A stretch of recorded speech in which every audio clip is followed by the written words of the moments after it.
Well, good afternoon, friends. Stephen Benoon here with Israeli News Live on our Patreon channel, and we are going into part 2 of Planet X, just kind of examining some of the different things that are written out there about it.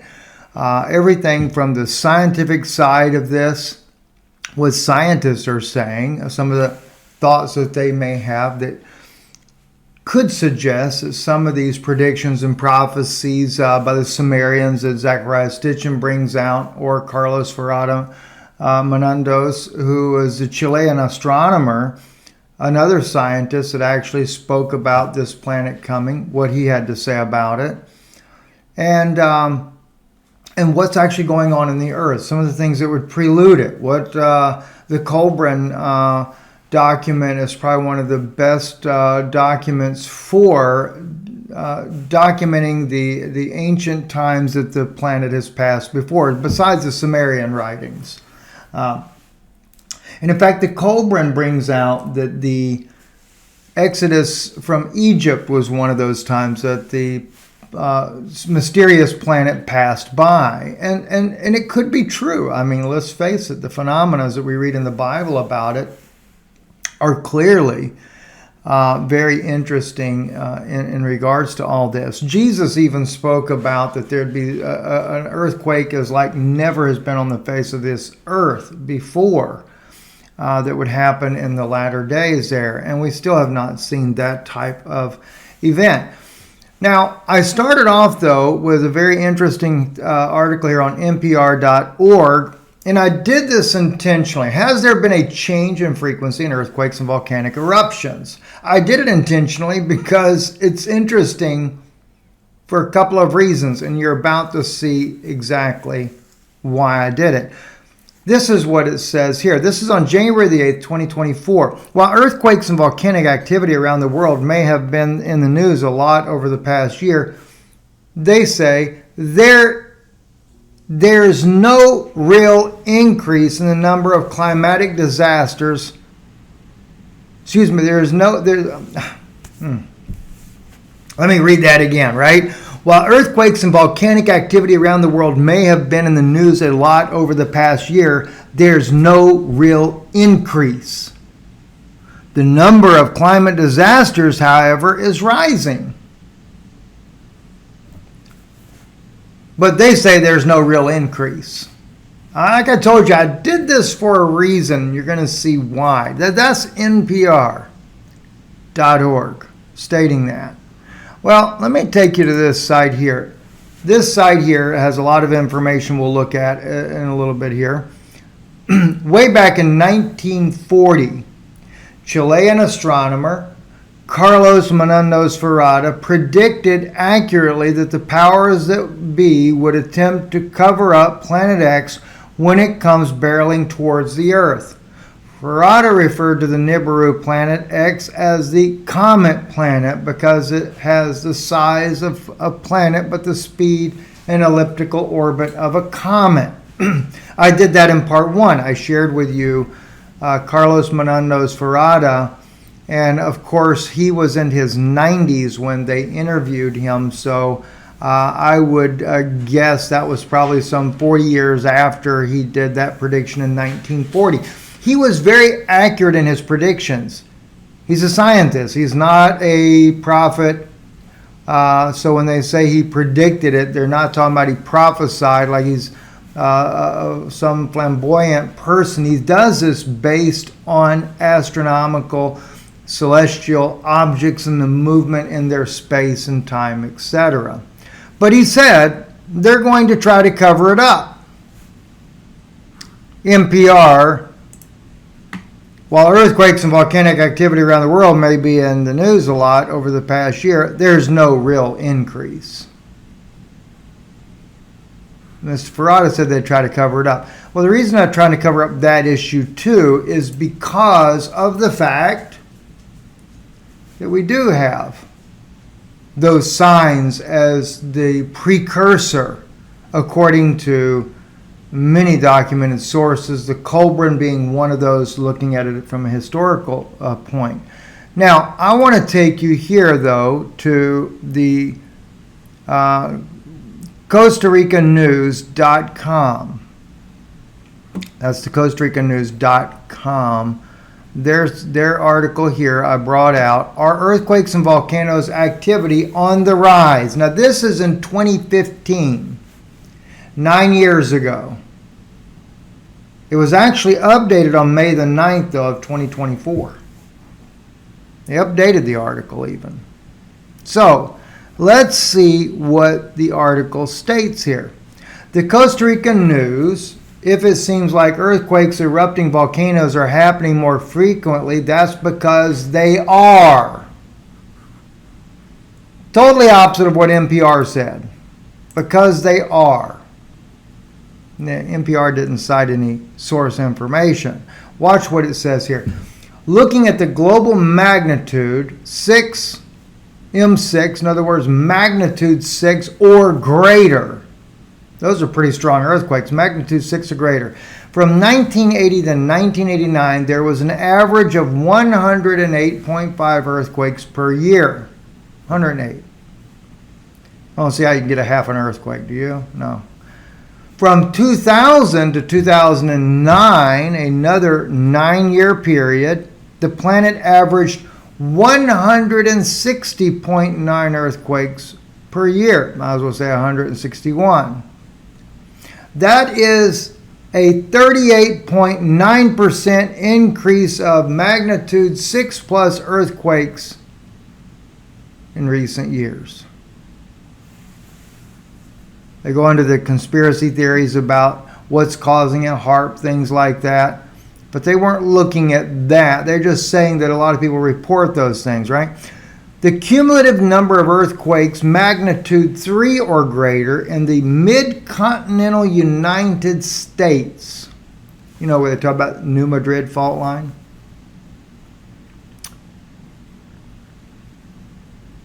Of greater earthquakes increases steadily at about 21 events per year until around the year 2000. When it increases at about 50% to 31 events per year. By 2008, the number increased sharply to about 151 events per year. I mean, do the math. That's 5 times greater. Not even a 50%, 5 times greater than what they've ever been. Associated data set from the USGS has prompted the USGS to launch a scientific study to determine if the increase is natural or man-made. Unrest also seems to be growing among the world's supervolcanoes. Iceland, which is home to some of the most dangerous volcanoes on the planet, which we already know, since this article was written, it's already erupted. Santorini in Greece. Utaracancu in Bolivia. Yellowstone along the valley of the Calderas in the U.S. Laguna del Male in Chile. Italy's Campe Florigeria. And we know that Italy's volcano has also erupted. I don't know if it's the same name as that one there or not. When they will erupt is guesswork, but in the meantime, activity is growing in Central America. Volcanoes such as Costa Rica's turbulent volcano, Asia's volcanoes such as Kamchatka, Alaska, Indonesia are also more active. Magma chambers are growing as pressure increases. The number of tremors are increasing as related to quake clusters. If any of those major volcanic systems has a large-scale eruption, it would be a global event. Think about it. And look at how many of them now are erupting everywhere. It's become a phenomenon. I think we're becoming a little bit more hardened, though, in our heart to what's really going on in the world. But it is happening. Let's move on to this article here, ancientcode.com, 20 things you should know about Nibiru and Planet X, they put in here. Zachariah Stitchin described Nibiru according to the Sumerian cosmology as the 12th planet. Nibiru is home to an alien race called the Anunnaki and is extremely advanced extraterrestrial civilizations. Researchers have talked about the possibility of a giant planet that has an extreme strange orbit around our sun. Now, I know that sounds nuts, right? A home of alien race called Anunnaki. It does sound pretty doggone bizarre if you ask me. But at the same time, Zachariah Stitchin says that it has these folks on there, right? And I'm going to come back to that. Let me come back to this next part in just a moment. But let me just jump over here real quick, though, right? The Colburn here, this is after the passing of the planet X, or Nibiru, if you want to call it that, during the time of Moses. And they don't call Moses by name in here, but they clearly talk about the fleeing but they do say that he was actually one of Pharaoh's temple guys there that had led the children of Israel out, called them the slaves. And it does talk about them crossing the Red Sea opening up and the waves crushing back in on them, etc., right? Egypt being just totally decimated during this time. But it's what's written here in MAN 641. The invaders led by Elchanan. Almost sound like an Anunnaki name, right? Came up out of the land of the gods because of the wrath of heaven which had laid their land waste. There too had been a plague of reptiles and ants, signs and omens, and an earthquake. There also had been turmoil, disaster, disorder, famine, with a great breath of the destroyer sweeping the ground and stopping the breath of men. Remember how it talked about that shadow of death came in and the people that died, the firstborn died that night, stopping the breath of men. Ataroth gathered together the remnants of his fighting men, that was the Egyptian king, who were left in Egypt, and set forth to meet the children of darkness. The children of darkness, by the way, that he shows you there, that is the children or the fighters of Elchanan, who came out of the eastern mountains by the way of the wilderness and by the way of Yithanobes. They fell upon the stricken land from behind the gray cloud before the lifting of the darkness and before the coming of the purifying winds. Regab went with Pharaoh and met the invaders of Horashir, but the hearts of the Egyptians were faint within them. Their spirits were no longer strong, and they fell away before the battle was lost. When I read about this, these strange people that came against Egypt, it also writes here, the broken lay helpless, and invaders came out of the gloom like carrion. Carrion like the dead, rotting corpse. It's interesting, I think about this because when I hear people talk about these reptilians, they always, like Colonel Gregg always says, they have this horrible, foul odor. The invaders led by Elchanan came out of the land of the gods. Now, then we read, though, I've mentioned this to you guys before, Joel. Joel's prophecy talks about this invading army. A fire devoureth before them. Okay, a fire devours before. Let me back it up a little bit further. Blow ye the horn in Zion and sound an alarm in my holy mountain. Let all the inhabitants of the land tremble, for the day of the Lord cometh, for it is at hand. A day of darkness and gloominess, a day of clouds of thick darkness and blackness spread upon the mountains. A great people and a mighty there hath not been ever the like. Sounds very similar to the Colburn, right? Neither shall be any more after them, even to the years of many generations. A fire devoureth before them, right? And behind them a flame blazeth. The land is as the garden of Eden before them, and behind them desolate wilderness. Yea, nothing escapeth them. The appearance of them is the appearance of horses. And as a horseman, so do they run. In other words, they're like big as a flippin' horse, but they run like a man. And reptilians, that's kind of the way they describe these guys, right? Like the noise of chariots at the tops of the mountains do they leap, like the noise of a flame of fire that devoureth the stubble as the mighty people set in battle array. At their presence, the peoples are in anguish. All faces have gathered blackness. They run like mighty men. They climb the wall like a men of war, and they move on every one of his ways, and they entangle not their paths. This is pretty doggone crazy, right? Very, very crazy.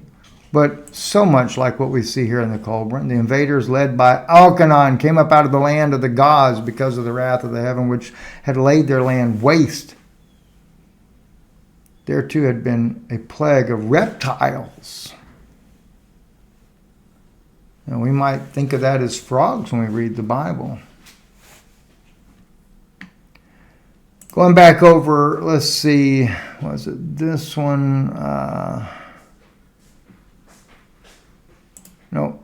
Here we go. Let's go back to this article here, Ancient Code. I had Nostradamus pulled up too because he does talk a little bit about those things that would happen. Let me just bring this up real quick. Nostradamus talked of the trembling of the earth and an earthquake that would reduce the earth to rubble. Prior to that, however, there will be an earthquake that shall concern particularly the western area of the new city, he wrote. Its power shall be felt in lands throughout the globe. Of course, a lot of people believe that is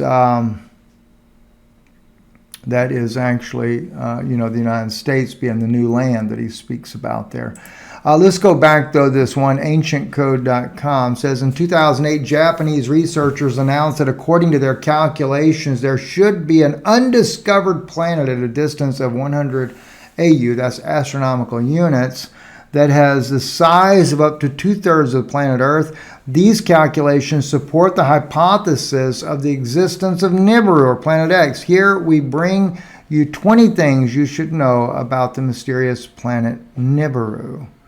One that I pointed out here, according to several ancient texts from Mesopotamia, there is strong evidence that supports the theories that Nibiru has an orbital period of 3,600 years.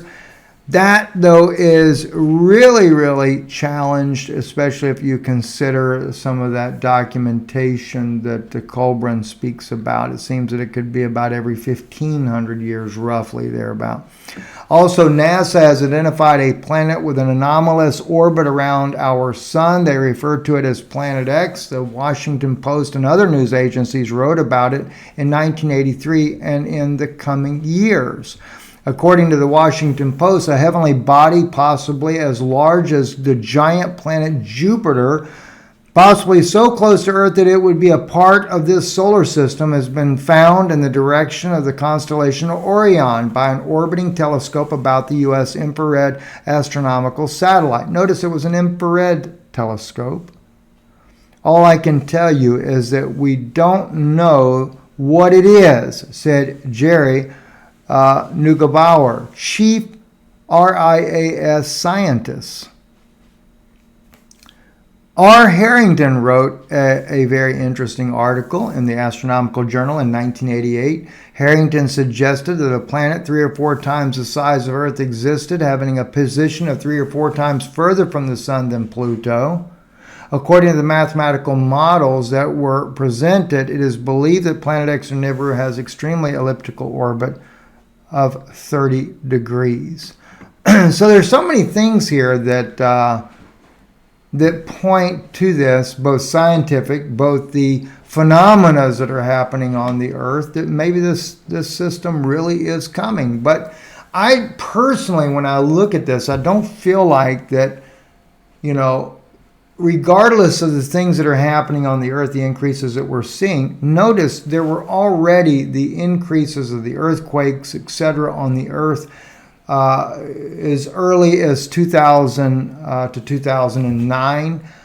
We had a greater increase, though, afterwards there. And of course, even since then, they have steadily moved up. They have increased. The hurricanes, the weathers that are changing are constantly increasing.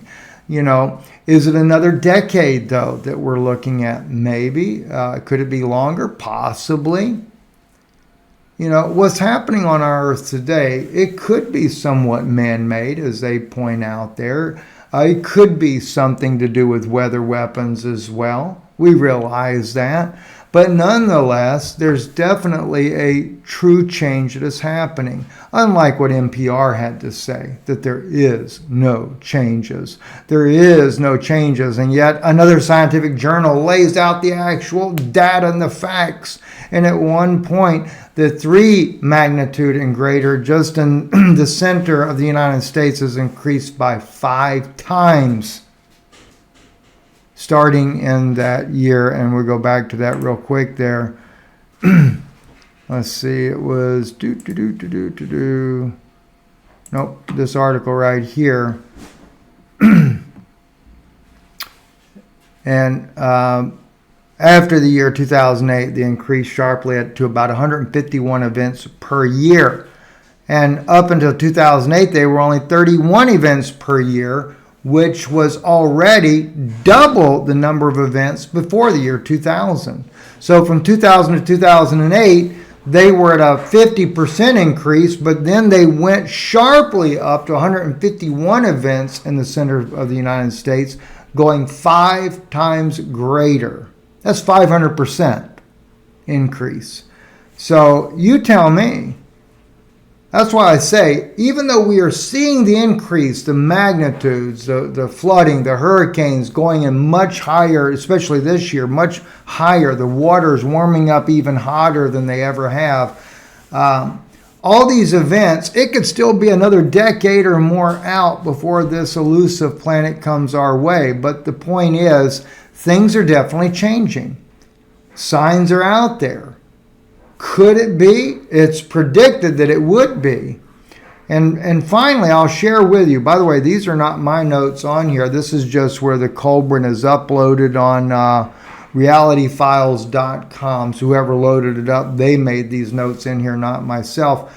And now they're putting in here a quote from Jesus. I don't know if it's really from Jesus. I have no idea. But we do know that this document is at least a couple of 100 years old. So the mere fact of what's written right here and what we're seeing today is really of an interest, right?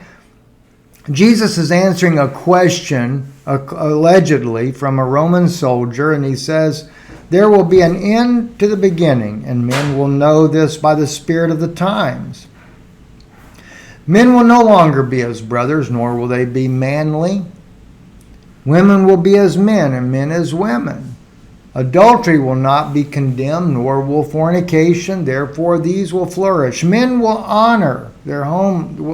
not honor their homelands, and there will be no discrimination among them, nor will they maintain the purity of their races.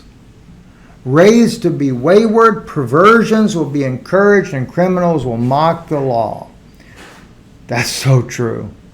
"There will be incest and rape, and it will be unsafe to walk abroad. Floods, famines, droughts, and earthquakes will cause death and destruction.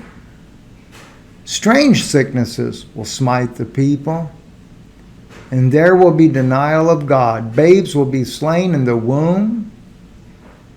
Men will lust after the wives of other men, and marriage shall lose its meaning. Women will go to the marriage table unchaste and with deceit in their hearts. Their husbands, creatures of pity, will hear the mocking voices of laughing men. Priests will defile their altars with the impurity, and the rulers will be held in little repute. It is not God who marks the end of days, but men whose lives as though setting a pitfall for himself." I thought that was rather fascinating. Anyway, I'm Stephen Ben-Nun. You're watching Israeli News Live on our Patreon channel, our exclusive On Planet X. I hope you enjoy this series that we're working on. We'll still yet have, have one, possibly two more on that. And then we're going to be going into this whole debacle that happened. Mena, Arkansas, and all those crimes of those politicians and more. Anyway, God bless you. Excuse me, sorry about my throat. It's hard to clear it out real quick here. Don't forget, those of you that are watching this that want to come to our Zoom tonight, it's live at 8 p.m. Eastern. That's on our LifeWave. And I had a lady just send me a post on Facebook. She thought I'd been hacked. She said, Steve doesn't ever promote products. And so I wrote her and I said to her, I said, sister, I said, you're right. I said, but when there's something that just truly is wonderful and that you believe in and you see it helping people, I said I couldn't help but promote that. That's the only reason I do it. So anyway, we're talking about it tonight if you want to come join us on our channel, www.x39hub.com. Be glad to have you over. Good evening.